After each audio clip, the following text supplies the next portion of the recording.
Assalamualaikum warahmatullahi wabarakatuh. Kembali lagi belajar jarak jauh bersama Bu Putri. Kali ini kita akan membahas tema 1, subtema 2 untuk pembelajaran 1 dan 2.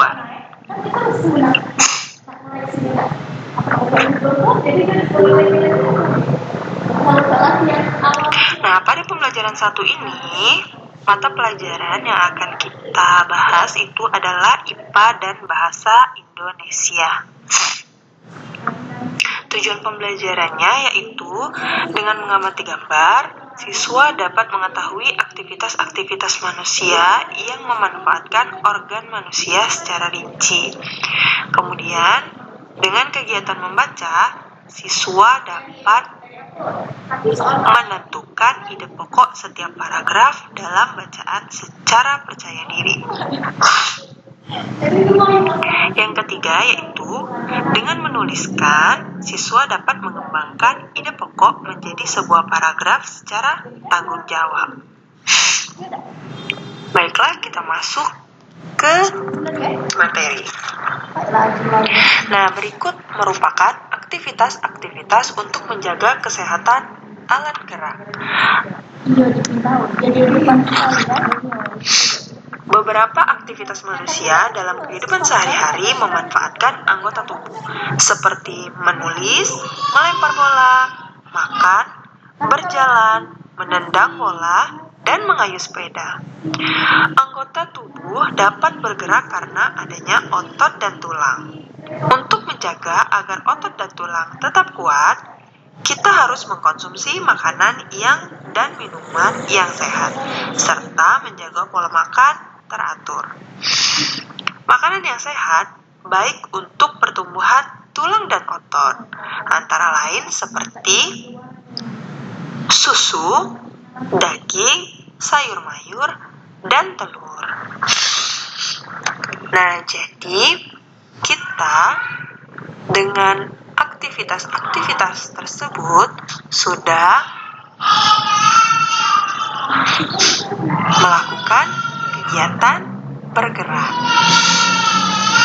Nah, dalam aktivitas-aktivitas tersebut kita juga imbangi dengan makanan-makanan yang sehat agar organ gerak kita tetap terjaga. Masih ingat kan tadi? Sudah diinfokan bahwa makanan sehat yang baik untuk pertumbuhan tulang dan otot itu seperti susu, daging, sayur mayur, dan telur.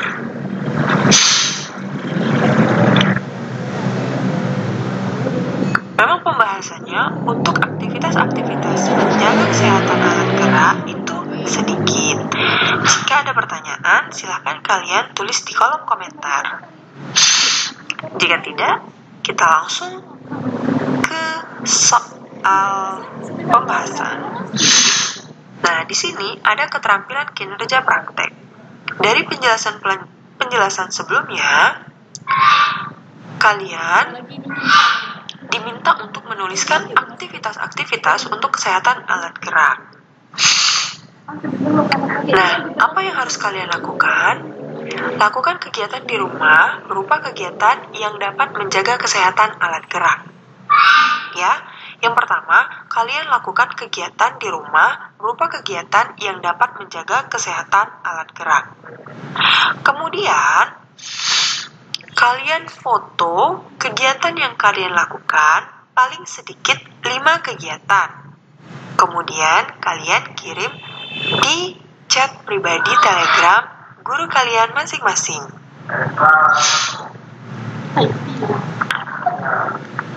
Kemudian lanjut,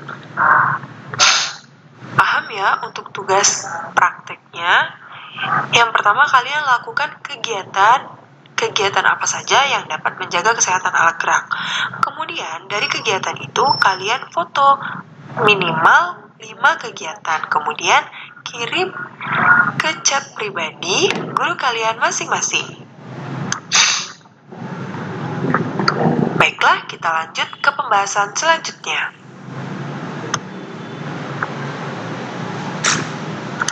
Mengidentifikasi ide pokok dalam teks. Ide pokok merupakan inti dari permasalahan dari sebuah teks. Sebuah teks biasanya terdiri dari beberapa paragraf. Setiap paragraf memiliki ide pokok yang berbeda. Sebelumnya, kalian sudah mempelajari ide pokok dan cara menentukan di mana ide pokok itu dalam suatu teks, bukan? Ayo diingat kembali tentang ide pokok. Untuk memudahkan dalam mengidentifikasi ide pokok, kalian dapat menggunakan tabel. Tentukanlah ide pokok pada setiap paragraf dengan menggunakan langkah-langkah yang telah kamu pelajari. Nah, jadi dalam mengidentifikasi ide pokok dalam suatu teks, kalian bisa menggunakan tabel atau kotak yang terdiri dari dua. Yang pertama itu paragraf keberapa, kemudian kotak kedua berisikan apa ide pokok dalam satu paragraf tersebut. Kemarin sudah dijelaskan tentang ide pokok dan bagaimana cara menentukan ide pokok. Sekarang kita lanjut ke pertanyaan soal. Nah, kalian perhatikan, di sini ada suatu teks terdiri dari 3 paragraf. 1, 2, 3. Terdiri dari 3 paragraf. Teks ini bercerita tentang menjaga kesehatan diri dengan berlari. Kalian perhatikan paragraf tersebut. Atau boleh kalian foto untuk menjawab pertanyaan pada soal berikutnya. Dari teks sebelumnya, jawablah pertanyaan di bawah ini. Pertanyaan pertama, apa tema teks di atas? Dari bacaan sebelumnya, kalian tentukan apa tema dari teks tadi. Yang kedua, tuliskan ide pokok dari paragraf 1, 2, dan 3. Tadi sudah diberitahu cara mudah dalam menentukan ide pokok, kalian bisa menggunakan tabel. Jika kalian masih bingung, tanyakan kepada guru kalian masing-masing bagaimana cara penggunaan tabel. Kemudian, dari ide pokok yang sudah kalian temukan, kalian ceritakan kembali menggunakan bahasa kalian masing-masing. Kemudian, dibuat dalam bentuk video ya, lalu kirim ke guru kalian masing-masing. Diulangi lagi, dari teks sebelumnya, teks ini kalian baca, atau boleh kalian foto, kemudian kalian jawab pertanyaan di bawah ini. Yang pertama adalah, apa tema teks di atas? Kemudian, tuliskan ide pokok dari paragraf 1, 2, dan 3. Kemudian, ceritakan kembali ide pokok yang sudah kalian tentukan tadi menggunakan bahasa kalian masing-masing. Lalu, kirim dalam bentuk video. Sudah paham ya? Jika kalian belum paham, silakan bertanya di kolom komentar. Nah, tadi itu adalah pembahasan tentang pembelajaran pertama.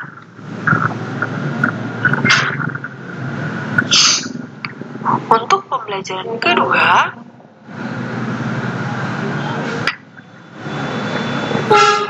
mata pelajaran yang akan kita bahas adalah IPA, SBDP, dan Bahasa Indonesia. Nah, di sini ada gambar tulang.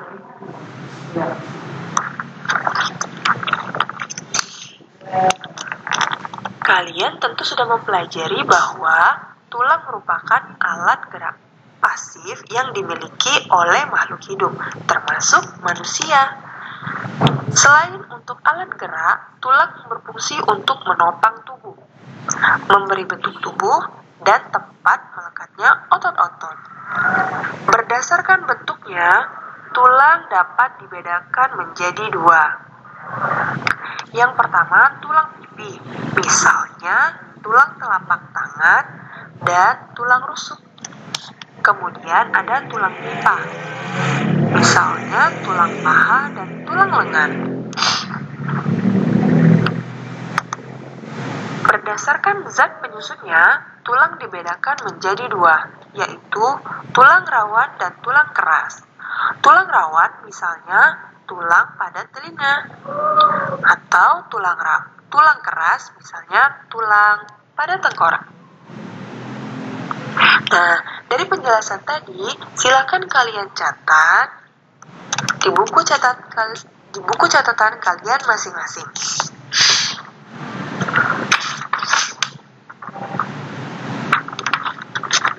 Nah, di sini ada alat gerak atas, kemudian ada alat gerak pada bagian bawah. Alat gerak manusia berupa lengan dan kaki yang tersusun dari tulang-tulang. Baiklah, perhatikan gambar berikut ini. Sambil kalian pegang tangan kalian masing-masing ya. Yang pertama itu adalah tulang lengan atas. Kemudian ada tulang pengumpil dan tulang hasta. Tahukah kalian di mana letak tulang pengumpil dan di mana letak tulang hasta?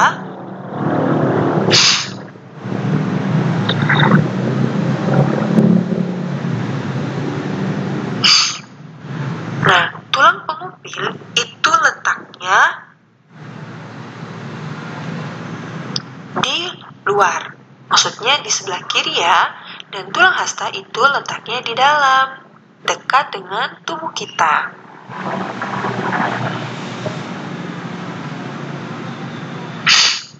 Nah, kemudian ada tulang pergelangan tangan. Lalu ada tulang telapak tangan dan tulang jari-jari tangan. Nah, ini adalah tulang anggota gerak atas. Kemudian ini adalah anggota gerak bawah, yaitu kaki. Dimulai dari tulang panggul, ini adalah tulang panggul, dan ini adalah tulang ekor. Ini tulang duduk. Ini tulang paha. Ini tulang lutut, tulang kering, tulang betis, pergelangan kaki,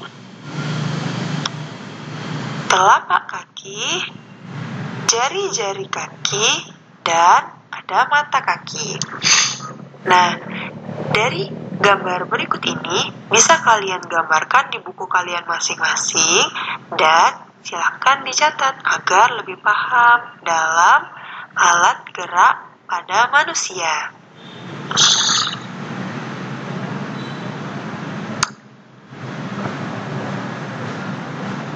Baiklah, jika sudah jelas, kita ada beberapa pertanyaan. Kerjakan soal-soal berikut. Apa perbedaan tulang hasta dan tulang pengumpil berdasarkan letaknya? Tadi sudah diberitahu ya, tulang hasta dan tulang pengumpil. Kemudian, apa perbedaan tulang betis dan tulang kering berdasarkan ukurannya? Dari gambar yang sudah kita lihat sebelumnya, pasti kalian sudah tahu bagaimana ukuran tulang betis dan tulang kering. Kemudian, bagaimana bentuk tulang paha? Pada penjelasan pertama, tadi sudah dijelaskan bahwa bentuk tulang paha seperti apa. Kemudian, yang terakhir, tulang apa saja yang memiliki bentuk yang sama dengan tulang paha? Pada penjelasan pertama, sudah dijelaskan tulang paha sama dengan tulang apa. Baiklah, selamat mengerjakan ya.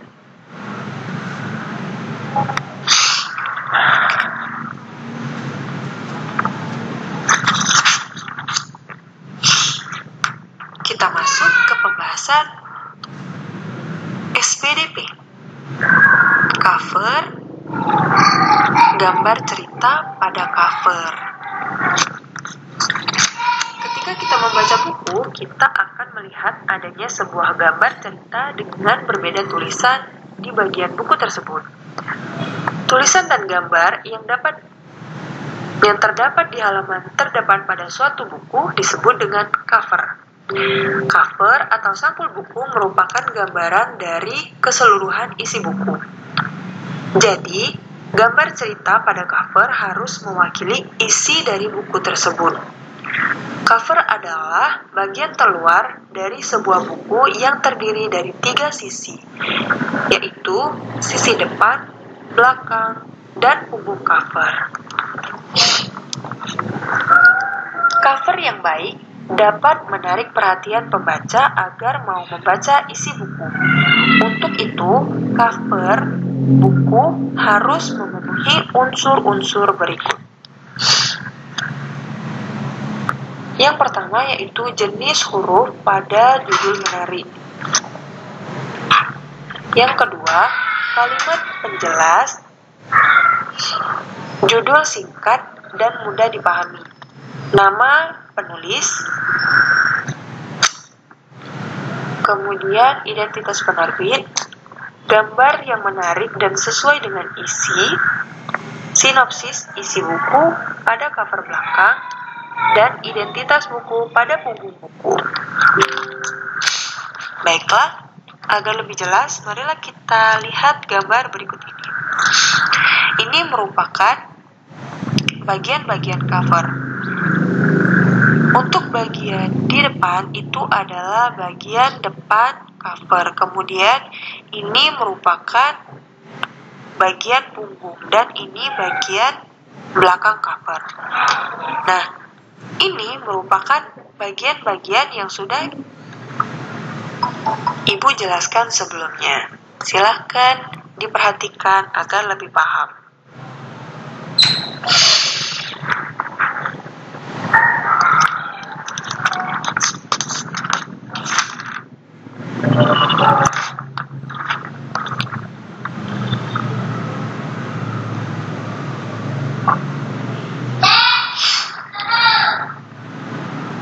Sudah paham, kalian bisa mengerjakan soal-soal di bawah ini. Dari gambar ini dapat kalian tuliskan bagian-bagian apa saja. Untuk nomor 1, ini disebut dengan apa, nomor 2 disebut dengan apa, nomor 3 disebut dengan apa, nomor 4 disebut dengan apa, dan nomor 5 disebut dengan apa.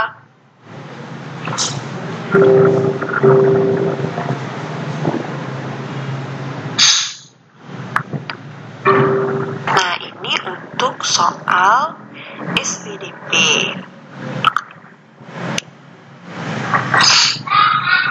Kemudian, untuk pembahasan selanjutnya yaitu menemukan ide pokok dalam teks lisan. Selain pada teks tulis, ide pokok dapat ditemukan pada teks lisan. Teks lisan merupakan teks hasil pembicaraan seseorang ataupun hasil percakapan. Misalnya, teks percakapan atau teks tulis yang dibacakan oleh gurumu. Berbeda dengan cara menentukan ide pokok pada teks tulis. Untuk dapat menentukan ide pokok pada teks lisan, kamu perlu mendengarkan teks dengan sungguh-sungguh. Setelah itu, catatlah permasalahan atau peristiwa yang dibicarakan dalam teks. Langkah selanjutnya adalah menentukan topik serta kalimat utama yang menjadi inti pembicaraan dari teks lisan. Barulah kamu dapat menentukan ide pokok dari teks lisan yang kamu dengar. Nah, dari penjelasan ini, agar lebih paham, kalian mengerjakan soal berikut ini. Untuk teks ini, silahkan kalian unduh di kolom deskripsi. Atau bisa kalian tanyakan sama guru kalian masing-masing. Kemudian, setelah kalian mendengarkan teks yang berjudul Mengurangi Sampah Plastik, kalian dapat menjawab pertanyaan berikut. Semoga penjelasannya bisa membuat kalian lebih paham ya. Jika kalian ada pertanyaan, silakan bertanya kepada guru kalian masing-masing atau silakan bertanya di kolom komentar. Akan segera dijawab oleh guru kalian masing-masing.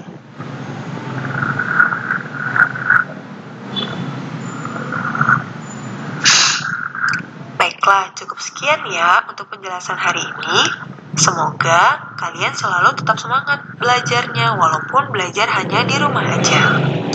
Sampai jumpa di video selanjutnya. Wassalamualaikum warahmatullahi wabarakatuh.